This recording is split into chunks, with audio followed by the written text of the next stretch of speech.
Hello. Hello. Welcome to Movie Humpers. It's a new year of movie humping. Yes. A whole new year. We're going into year 2. Mm-hmm. How's your holiday? Pretty great? Yeah, great. Not so bad, as far as I know. Pretty easy. Chilling out, seeing some fam, hanging with the pets. It was pretty fun while it lasted. And now it's New Year's Day. Today, as of this drop. Yes, as of this drop, it is New Year's Day. When you hear this, initially it'll be New Year's Day. And we got a theme this month going into January. It is Portraits of the Artists. It's when we're discussing two major leading black men. The OG, ahead of his time, Mr. Paul Robeson. Yeah. And for the most of the rest of the month, we're talking about Denzel Washington movies. It was so hard to narrow down what those movies are going to be. Truly. And I kind of got cute with some little subcategory titles within the category. The artist, I took the title from... It's a documentary about Robeson, right? It's not a documentary. It's a collection of his films. Oh, okay. But there are documentaries in here. It's the Criterion Collection of the Paul Robeson stuff called Portraits of the Artist. And I just pluralized artists to include, at least in our discussions this month, not just Paul Robeson, but Denzel Washington. Paul Robeson, he comes off so different. I think even by today's standards, he would be a very unique figure, a big labor organizer, very politically motivated in that way. Also, got hit pretty hard with the McCarthyism shit. Like it's really deep cut film history guys that know the most about him, or those that are into deep cut black history in America. But Paul Robeson is a very important guy. And Denzel, we examine him as the modern leading man. He doesn't feel like, Robeson feels very different from Denzel Washington.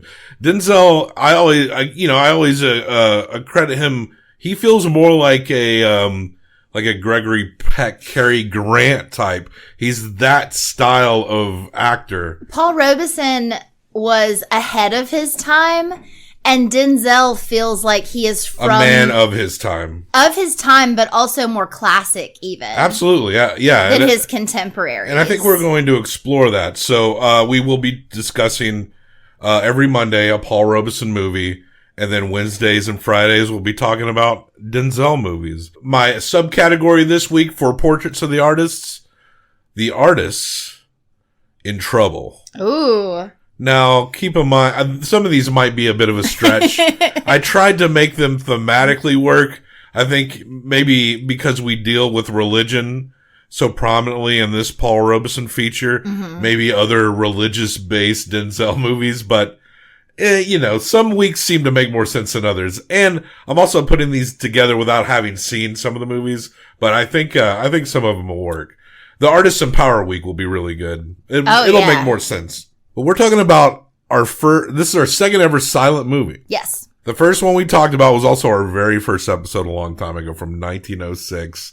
Story of the Kelly Gang, which is an Australian film that is considered to be the first major feature film. It is, however, incomplete. It is.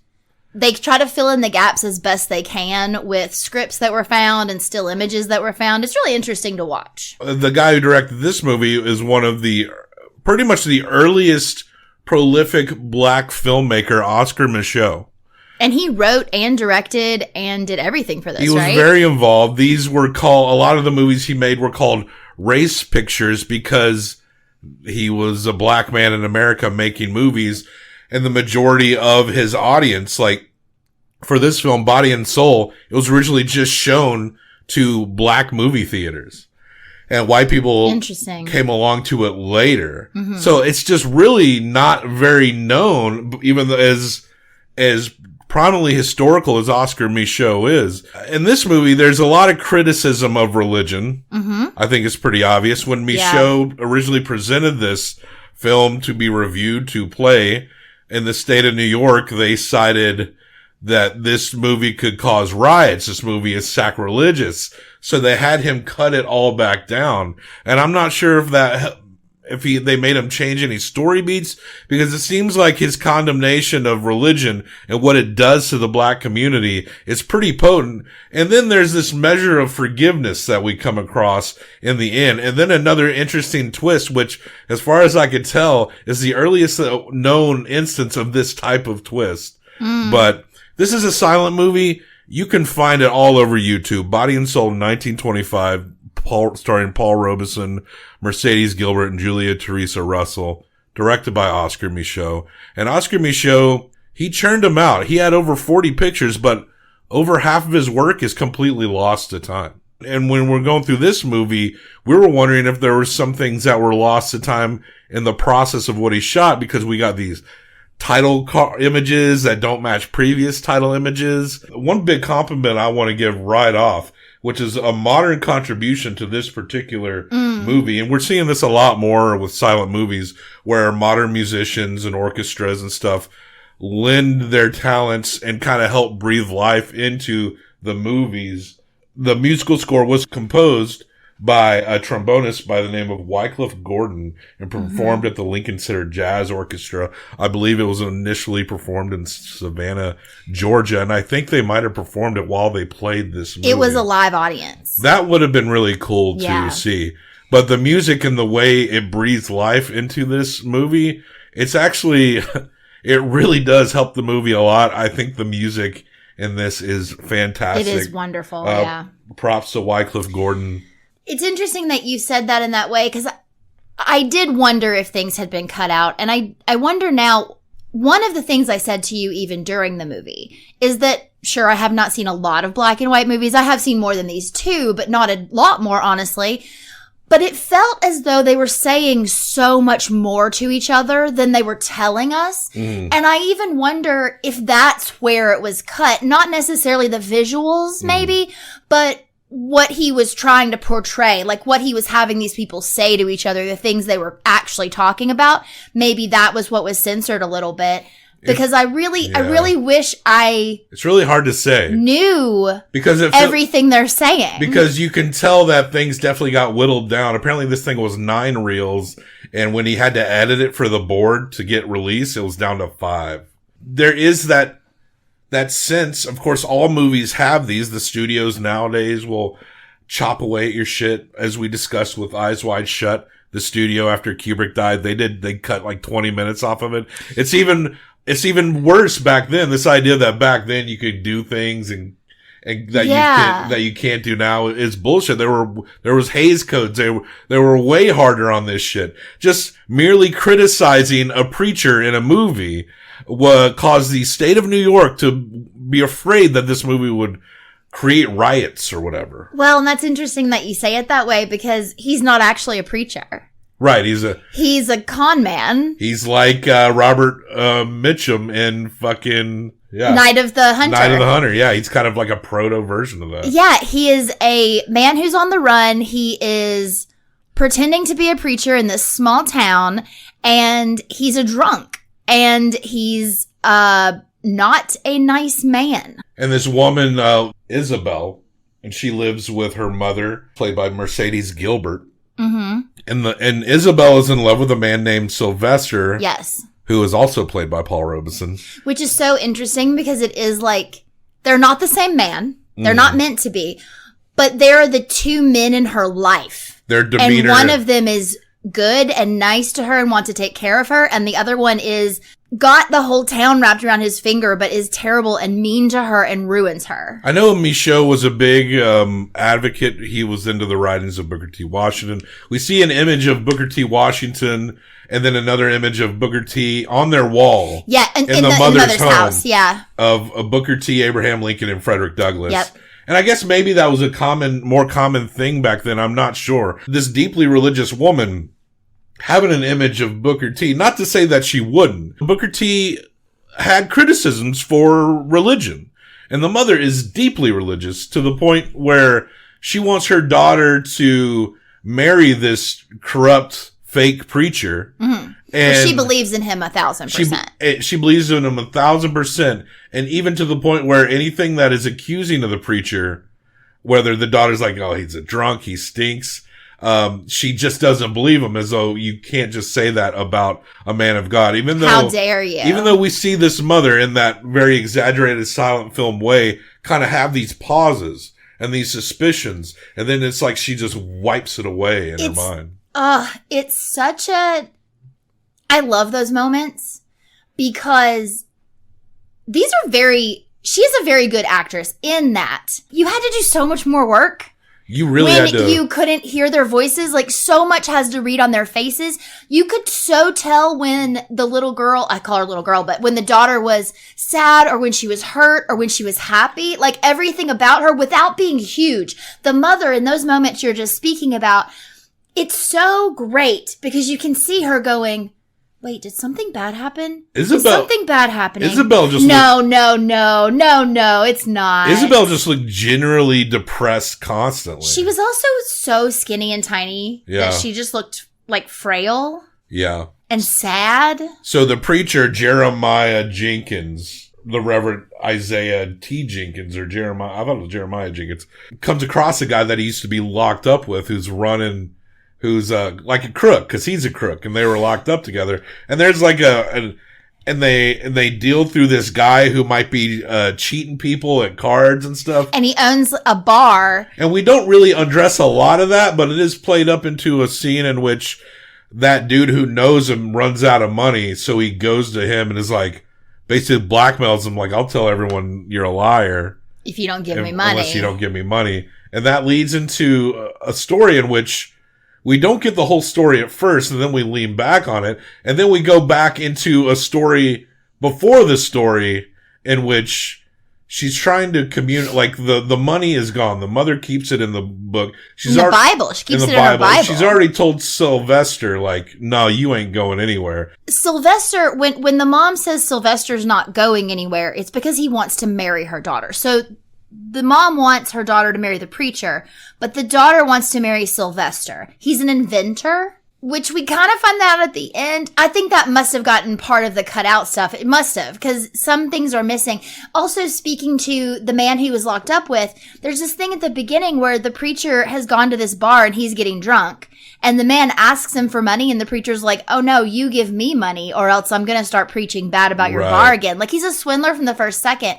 There's a tiny also line that I wonder if there was more to it, where the man he was locked up with says to him, I just happened upon you. I didn't even know you were here. I'm out scouting for girls to go work at whatever the fuck Big Bertha's titty bar. I can't remember what he called it, but he was like, and that Isabel sure looks like a good one. You know, like but then that didn't go anywhere either. So I don't know. It was just these little jabs to let you know that these guys are gross. Well, the mother leaves Isabel and the preacher alone together, and then he's going to save her soul. Yeah, to save her soul. And she comes back, and we see that she does suspect something's off. And then he leaves. And then Isabel's crying and clinging to her. And Isabel runs away. And then that's when the mother finds out that the money's been taken. Isabel leaves a note taking the blame for taking the money. And she runs off to Atlanta. Mm-hmm.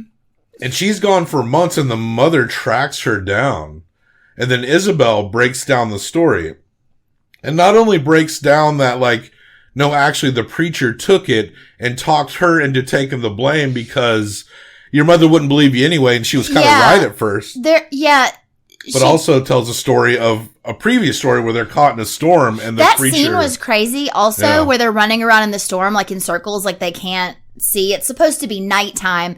Yeah, and they end up in like an abandoned cabin in the middle of the night, and the preacher rapes her. Yeah. So he has this over her, and then she actually says to her mom, but I knew Sylvester would understand and take care of me because, you know, she was supposed to be a virgin, right? And the preacher rapes her, but she's like, Sylvester still wanted me, and you said no to Sylvester. And then you left me the fuck alone with this man again.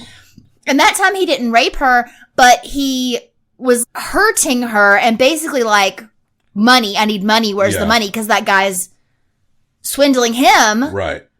And she breaks down and tells him, so he gave her $10 to catch a train. He told her, get the fuck out of town.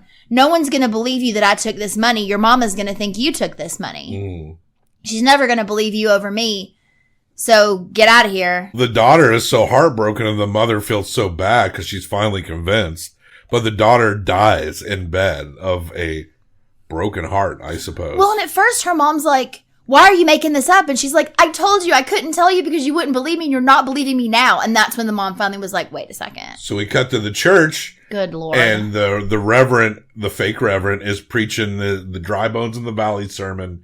And it's actually a pretty fantastic scene to watch him like get all worked up. And he's having this thing where he's punching one of the clergymen and he's like acting like he's drinking water, but he's drinking liquor. It seems like Michaud is kind of playing up a little bit of comedy here, like kind of making fun of the situation of the religiosity at play. You got the man falling asleep in the front, but then when it starts getting crazier and punching, that man gets like involved. And Robeson's expressions are like right on. You can tell he's kind of having fun playing these dual roles. Yeah. But then that's when the mother shows up and declares, and the mother was such an advocate for the preacher that when she tells what he did, that he essentially killed her daughter, he killed her daughter, the whole clergy turns on him, or the whole church. Yeah. And just starts beating on him and he gets away. And it's this scene where this guy, this whole town of Tatesville is hunting for him. And this one guy with a log sneaks up onto, but they're both like terrible fighters. Like it's very bizarre. But does he have a gun? No. No, they're beating each other with the log and then he gets away. But then the preacher goes back to the mother's house and is essentially begging her for forgiveness. Yeah, he basically says, I need you to forgive me. And now this is the interesting turn here because it isn't making fun of this faith. I think Michaud is making a statement on religion within the black culture, specifically this religion. But there is that power of forgiveness that does occur later in the thing. And then she passes out in the chair. Wakes up. And then she wakes up. And Isabel and Sylvester walk in. Sylvester announces he's got a bunch of money. The mother approves of their union. She runs over and says, well, you don't have to wait for he's got an invention that he's going to get a bunch of money. And she goes, you don't even have to wait for that. I want y'all to have all this money. And she goes over to the Bible and she gets the money and she gives it to them. So this was a dream scenario. At least from the point in which the preacher comes over to the house. It's bizarre. It's a bizarre plot play. And when you're not sure of what's cut and what isn't, a lot was cut. There is as interesting as this is, there is a feeling that it is definitely has an imperfections in the way that maybe it was whittled down or the dream trope, it was all a dream trope. Before we started discussing this, I was looking online to see if I could find what is the earliest example of that. In literature, it happened for hundreds of years. Oh, sure. But in film, as far as I've been able to find, and if anyone knows any further back, I think the most infamous one is The Wizard of Oz, right? Where she wakes up and she's back in Kansas. Like it was all a dream. That's real, though? So that's probably like the best example. That really happened, the most infamous example. Calm down. And but as far as I can tell, in a feature film, in Body and Soul by Oscar Micheaux, this is the earliest I've found of that specific trope. And it exists in the literature long before this, so the trope already existed in the storytelling format.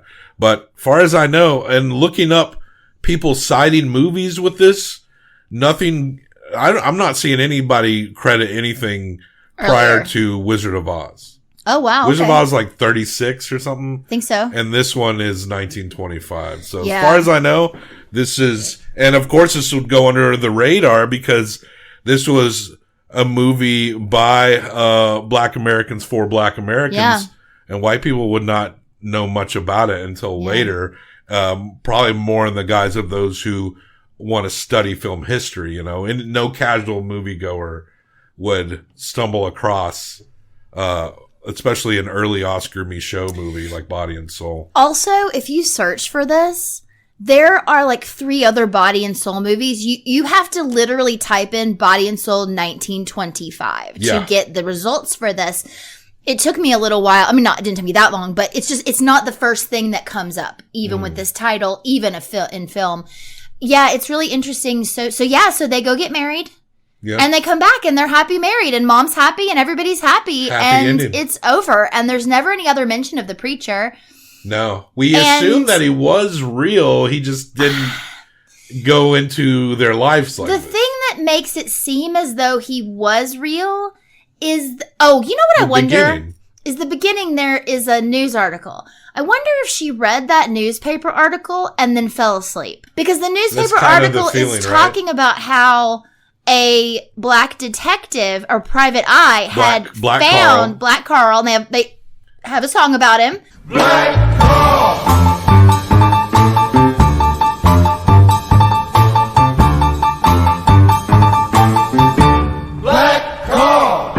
It's like the only words I think that you hear. I was curious about Black Carl as a character. Like, we don't see him. I know. But, like, imagine some noir, some early 20th century noir. That would be so cool. With the Black Carl character. Maybe he's in some of these other films or lost films, because it seems like someone you're supposed to know. Yeah. The way that they talk about him. At least in the article. But yeah, that he had found this man who had been pretending to be a preacher. So in the article, it's past tense. So now I'm realizing, I think that mom read that article and then fell asleep and dreamed all that. And dreamed, what if that man was here? And what if he... What would I do? What would he do? What would I do? Yeah. Well, she failed in her own dream. And for some reason, she gave him the same face as Sylvester because she had doubts about Sylvester. It's kind of a fun way to look at it. Yeah. Well, Body and Soul, like I said, you can watch this on YouTube. I think it's always worth looking at the important history of films. And this is like a major work in the history of black filmmaking. So I would recommend checking it out just for that. And there's nothing wrong. Absolutely. Nothing wrong, a little more knowledge under your belt. Well, we're going to properly rate this movie. Yeah. You can give 1 through 5. We're going to give 1 through 5 combined for best out of 10. An interesting historical feat. Maybe a dream trope before it was beaten into the ground. But still the story is a little haywire, but the characterizations and the acting are really kind of fun to take in. Yeah, and I want to... One thing that really stuck out to me is the way some of the shots were done. The majority is pretty straight on, and it almost feels like you're watching a play, right, in the mom's house. But when the preacher is before and after he attacks Isabel, is it Isabel? Yes. It's a close-up on his feet. Huh, yeah. You don't see him in those moments where he's being his worst. You see his feet, and then you see her scared, and then you see, it says half an hour later, and his feet leaving. And there's something about the way that was handled, and who knows if they cut bits out. But it was very interesting to me because it very much felt like we can't even go head on in this scene. It's so bad that we can't even show you. Yeah. As Michaud kept going, he was very prolific, always wanting to make a very unsubtle statements in all of his work. And I think it kind of I think it ran out of steam for a lot of his audiences later in life. Sure. But when you see, as I had mentioned before, the Booker T. Washington image on the wall, that could have existed in a lot of black households. But at the same time, that image of Booker T appeals more to what Oscar Michaud is trying to say than it would be for maybe the philosophies of the mother herself, who seems to be much more religiously motivated than either Washington or Michaud were. Yeah. But so it's kind of just fun to analyze it right there. But this is my first Oscar Michaud, and it'd be interesting to find some more. Yeah. So what do you rate it? I'm going to give this movie a 3. I think a 3 is rock solid, for sure. So that's a 6. And I'm very, very excited to watch more Paul Robeson movies. Oh, yeah. We got one more silent, and then there'll be talking after that. He is very charismatic. He definitely comes across like that, yeah. All right, folks, let me show it to you. It's a B- for Body and Soul by Oscar Michaud. We think it's as good as Cocaine Bear, Live and Let Die, The Sum of All Fears and Taste the Blood of Dracula. It's at least as good as those movies. And there we go. Check the show notes for links, other places to find us. Like, subscribe, leave a comment, a correction, some historical facts. We will be going into some Denzel, because this is for the Portraits of the Artists, and this is The Artists in Trouble. So look at that picture there that I'm posting on the screen right now. And you can see what Denzel movies are going to be coming later this week. And so come back Wednesday for the Denzel goodness. Mm-hmm. We're going to just be having a good time, all right? And we kind of failed to really come to a consensus on the new sign-off for the New Year's. I don't want Death to All Traitors, but I don't want to be overly saccharine. That's not working either. So I think we're going to go with, for the year 2024, a thing you said early on when we were trying to figure something out. Mm-hmm. And I think an early suggestion was fuck the haters. Yeah. The theme for 2024 is fuck the haters. All right. So that said, fuck the haters. And I woke up early this morning, got started on my way. I had to work all day to earn this blood money, pain, misery, and strife. I had to work for this blood money every day of my life. I said my sun's gonna shine, shine, shine, and it's gonna shine all the day long. I said my sun's gonna shine, shine, shine, and I'm gonna keep on singing my song. And I'm taking my time.